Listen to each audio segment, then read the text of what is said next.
네, 타세요 수익버스 기분 좋게 수익 종착지까지 모셔다 드리겠습니다. 베스트 드라이버 김준호 기사와 함께 할게요.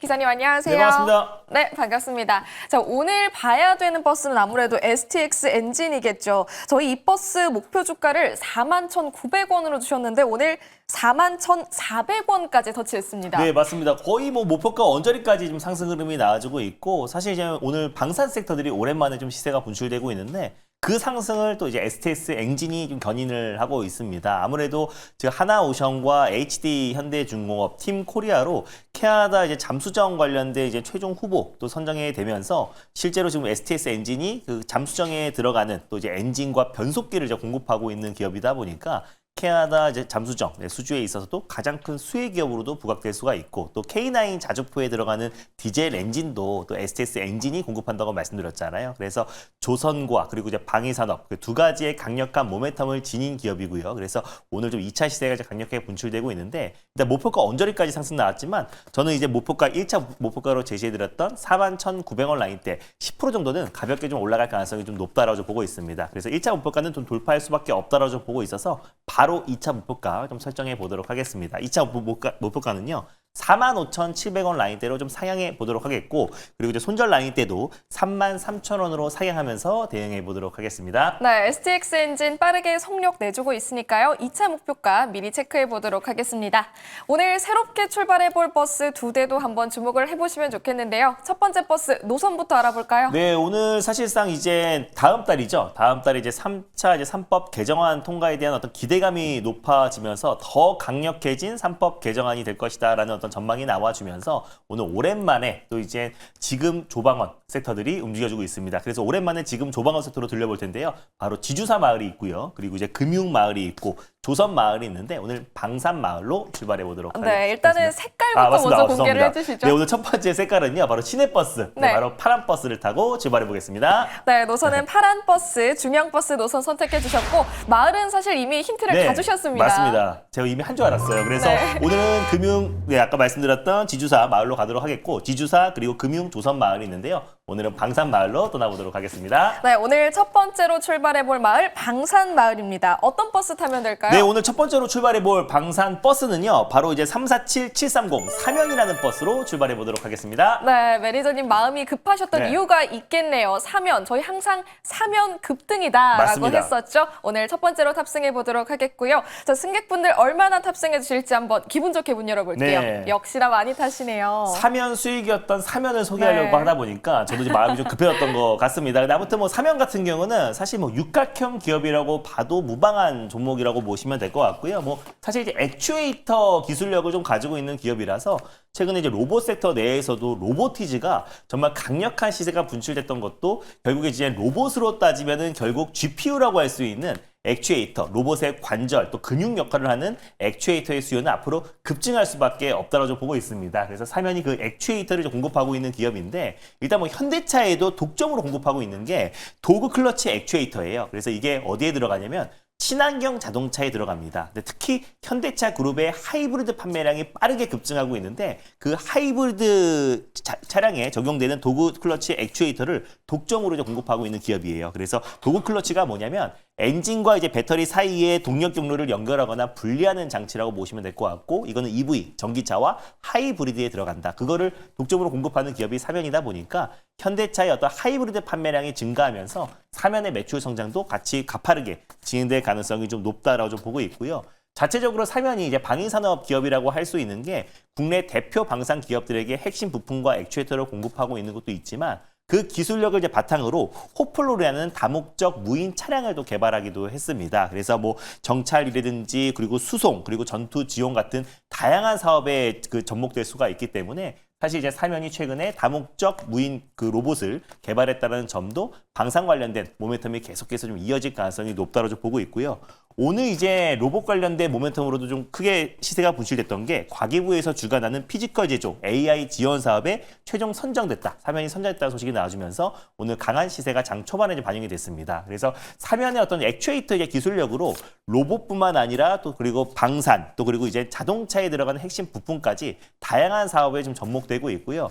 지금까지는 매출 비중이 자동차가 한 92.7%고 방산 쪽이 한 7% 정도, 그리고 아직까지는 로봇 쪽, 지능형 로봇 쪽이 0.1%밖에 안 되지만 이번에 지금 과기부가 주관하는 피지컬 제조 AI 쪽에 주관사로 지정이 된 만큼 앞으로의 이제 로봇 쪽의 어떤 매출도 빠르게 급증할 가능성이 좀 높다라는 관점에서 오늘 사면을 탑픽 종목으로 오랜만에 들고 와봤습니다. 네, 오늘 첫 번째로 탑승할 버스 사면입니다. 지난번에 탑승했을 때도 2차, 3차 목표가 쭉쭉 달성했던 만큼 이번에도 좀 기대가 되는데 이번엔 또 얼마까지 보면 좋을까요? 네, 이번 주 초반에 이제 로봇 섹터의 어떤 투심이 빠르게 회복되고 있잖아요. 그래서 사면 같은 경우는 로봇 섹터가 투심이 좋을 때는 로봇으로 올라가고 또 방산 쪽의 모멘텀이 좀 방산으로도 올라갑니다. 그리고 자동차, 현대차 그룹을 필두로 한 전반적인 자동차 판매량이 또 증가를 하고 금리 인하의 또 최대 수혜가 자동차 섹터잖아요. 그래서 하이브리드 판매량 그 증가와 함께 사면도 같이 동반 수혜를 받을 수 있다는 거 참고하셨으면 좋겠고, 일단 현재가 부근에서 일단 1차 매수로 접근하셨으면 좋겠고요.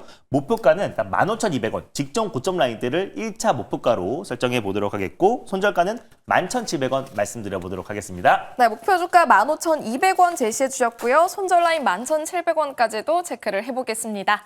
이어서 두 번째 버스도 한번 출발해 볼게요. 두 번째 버스는 어떤 노선으로 갈까요? 네, 두 번째 버스는 첫 번째 파란 버스에 이어서 빨간 버스, 광역 버스로 멀리 한번 떠나보도록 하겠습니다. 네, 조금 더 묵직하게 달려줄 수 있는 빨간색 대형 버스 노선 골라주셨고 어떤 마을이죠? 오늘은 슈퍼사이클 마을로 좀 준비를 해봤는데 이미 지금 슈퍼사이클이 시작했거나 그리고 이제 시작을 앞두고 있는 마을로 좀 준비를 해봤습니다. 대표적으로 ESS 마을이 있고요.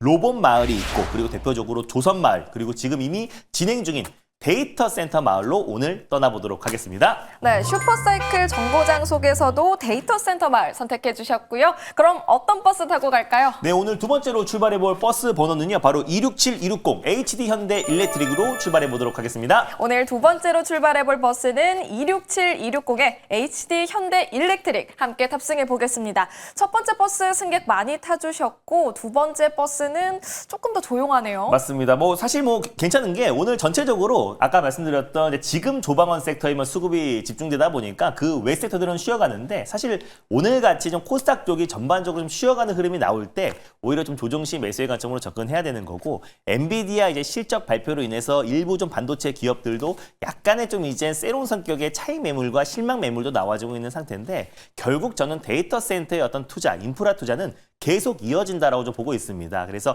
이미 데이터 센터 쪽에 엔비디아의 어떤 시장의 예상치를 조금 하이하는 실적이 나오긴 했지만, 앞으로 지금 10년 동안 엔비디아에서 거의 3조에서 한 4조 달러, 우리 돈으로 거의 4천조에서 5천조 이상을 데이터 센터에 투자하겠다, AI 인프라에 투자하겠다고 밝혔기 때문에 저는 앞으로 이제 한국, 특히 이제 K 전력기기, 변압기의 수요는 계속해서 증가할 수밖에 없다라고 좀 보고 있고요.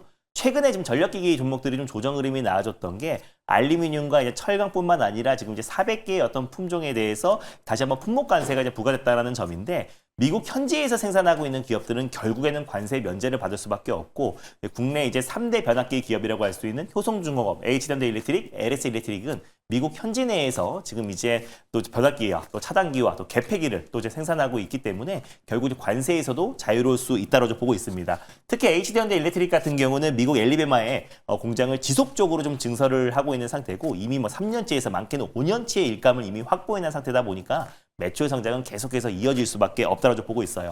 엔비디아가 10년 동안 3조에서 4조 달러라고 말했는데, 오늘 마치 짠 듯이 구글 같은 경우도 90억 달러 추가 투자, 데이터 센터에 추가 투자 얘기가 나왔고요. 트럼프 미 대통령이 전인 또 메타 같은 경우는 루이지애나의 AI 데이터 센터 관련된 70조 원 투자 발표가 나왔습니다. 계속해서 빅테크 기업들이 연이어서 데이터 센터 투자 발표가 나왔고, 최근에 좀 AI 거품론을 이야기를 했던 오픈 AI의 아버지라고 할 수 있는 샘 알트만 같은 경우도 일부 지금 이제 거품이 낀 기업들에 대한 어떤 거품을 얘기하긴 했지만은, 결국 오픈 AI는 다른 여타 기업들보다 더욱더 공격적으로 또 데이터 센터와 AI 인프라에 투자를 하겠다라고 했기 때문에 K 변압기에 대한 어떤 수주 물량은 계속해서 증가할 수밖에 없다라는 관점에서 HD현대 일렉트릭 오늘 두 번째 버스로 끌고 와봤습니다. 네, 오늘 두 번째 버스 HD현대 일렉트릭 함께 탑승해 보도록 하겠습니다. 가격 전략은 또 어떻게 세워보면 좋을까요? 네, 충분하게 지금 HD현대 일렉트릭도 최근에 한번 시세가 신고가 부분까지 갔다가 이제 박스피 흐름이 좀 나와주고 있는데, 약간의 어떤 노이즈들이 계속 발생해도 빠르게 좀 저가 매수가 유입되고 있는 모습이에요. 그래서 결국 전력기기에 대한 수요와 엔비디아의 실적 발표에서 일시적으로 데이터 센터에 대한 어떤 이제 시장 예상치를 조금 하이하게 하긴 했지만 어떤 이제 엔비디아의 어떤 대규모 투자와 함께 결국 이제 데이터 센터에 들어가는 변압기의 수요는 계속해서 급증할 수밖에 없다라고 보고 있습니다. 그래서 저는 빠른 시일 내에 시장이 좀 안정을 찾고 오늘 약간 코스피 쪽으로 쏠렸던 수급이 조금 안정을 찾으면 9월 달에 금리 인하에 대한 기대감이 높아지면서 전력기기 쪽으로 좀 수급이 집중될 가능성이 높다라고 보고 있습니다. 그래서 편안한 마음으로 현재가 부근에서 일단 1차 매수로 접근하셨으면 좋겠고요. 목표가는 54만 7,500원을 1차 목표가로, 그리고 손절가는 42만 3,500원을 말씀드려보도록 하겠습니다. 네, 목표 주가는 54만 7,500원으로 제시해 주셨고요. 손절 라인 42만 3,500원까지도 기억해 보시면 좋겠습니다. 두 가지 수익 버스 모두 탑승 마쳤습니다. 그렇다면 자세한 전략은 어디서 들어볼 수 있을까요? 네, 오늘은 이제 장 끝나고 오후 4시에 이제 엠비골드 사이트와 너튜브를 통해서 찾아뵐 텐데, 오늘 제일 중요했던 엔비디아 관련된 이제 컨퍼런스 콜 관련된 내용을 집중 좀 정리해 드리도록 하겠고, 또 이제 원전 관련된 노이즈가 나왔잖아요. 웨스팅하우스와 이제 한수원 관련된 조인트 벤처 설립이 불발될 수 있다는 소식이 나와졌는데, 그 내용에 대해서도 좀 자세하게 짚어드리면서 다음 주, 이번 주 시장 전략 계속해서 말씀드릴 거니까 오늘 장 끝나고 오후 4시에 엠비골드 사이트와 너튜브를 통해서 많은 참여 부탁드리겠습니다. 네, 김준호 기사의 무료 방송 오후 4시에 꼭 함께 하시길 바라겠습니다. 또 한편 시장에서는 뷰티 디바이스로 미국과 그리고 유럽에서 인증을 획득한 제2의 파마 리서치로 불리는 라메디텍이 또 급등을 하고 있습니다. 앞으로의 전망 어떻게 짚어볼 수 있을지 이어지는 코너에서 꼭 확인하시길 바라겠습니다. 기사님 고맙습니다. 네, 감사합니다.